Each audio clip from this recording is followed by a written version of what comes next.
एक छोटे से गांव में रामू नाम का एक गरीब किसान रहता था।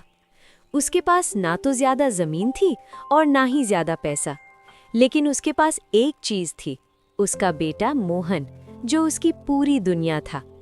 रामू अक्सर अपने बेटे से कहा करता था, बेटा मोहन, हम भले ही गरीब हैं, लेकिन मैं तुझे इतना पढ़ाऊंगा कि एक दिन तू बहुत बड़ा आदमी बनेगा।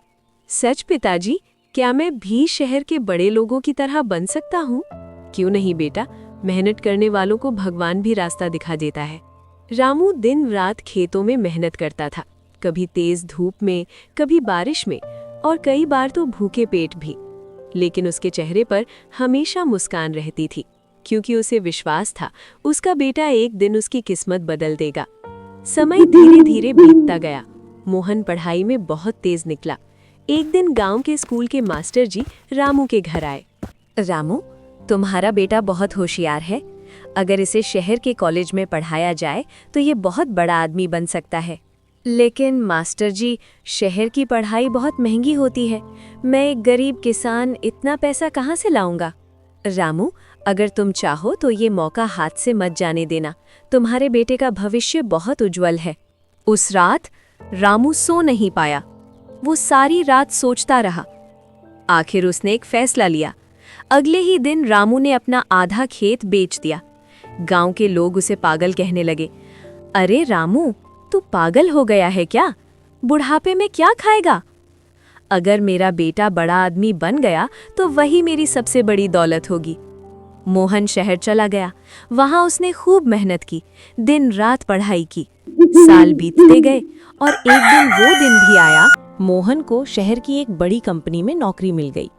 अब उसके पास सब कुछ था, बड़ा घर, महंगी गाड़ी और बहुत सारा पैसा। लेकिन धीरे धीरे मोहन बदलने लगा। उसे अपने गांव से शर्म आने लगी। उसे अपने गरीब पिता से भी शर्म आने लगी।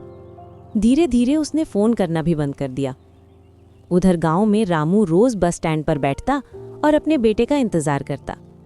शायद आज मोहन आएगा, शायद आज वो अपने पिता को याद करेगा। लेकिन दिन बीतते गए और मोहन नहीं आया।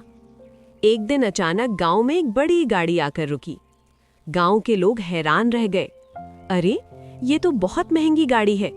लगता है कोई बड़ा आदमी आया है। जब गाड़ी का दरवाजा खुला तो उसमें से मोहन उतरा।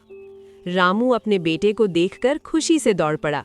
मोहन, बेटा, तू आ गया? लेकिन मोहन के साथ शहर के कुछ बड़े लोग भी थे। मोहन थोड़ा असहज हो गया।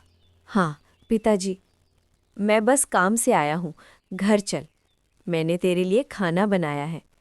नहीं पिताजी, मुझे थोड़ा ज़रूरी काम है। मोहन गांव में एक ज़मीन खरीदने आया था। उसे नहीं पता था वो ज़मीन उसके पिता की आखिरी ज़मीन थी। जब कागज़ सामने आए तो रामू सब समझ गया, लेकिन उसने कुछ नहीं कहा। अगर मेरा बेटा खुश है तो ये ज़मीन भी उसी की। जब मोहन को पता चला कि ये ज़मीन उसके पिता की है तो उसकी आंखों में आंसू आ गए। पिताजी, मैंने बहुत बड़ी गलती कर दी। मैं पैसे के पीछे इतना अंधा हो गया कि आपको ही भूल गया। मोहन अपने पिता के पैरों में गिर पड़ा। पिताजी, मुझे माफ़ कर दीजिए। बेटा, बाप अपने बच्चों से कभी नाराज़ नहीं होता। उस दिन मोहन ने फैसला किया, अब वो अपने पिता को कभी अकेला नहीं छोड़ेगा। जो माता पिता हमें चलना सिखाते हैं, उन्हें कभी अकेला नहीं छोड़ना चाहिए।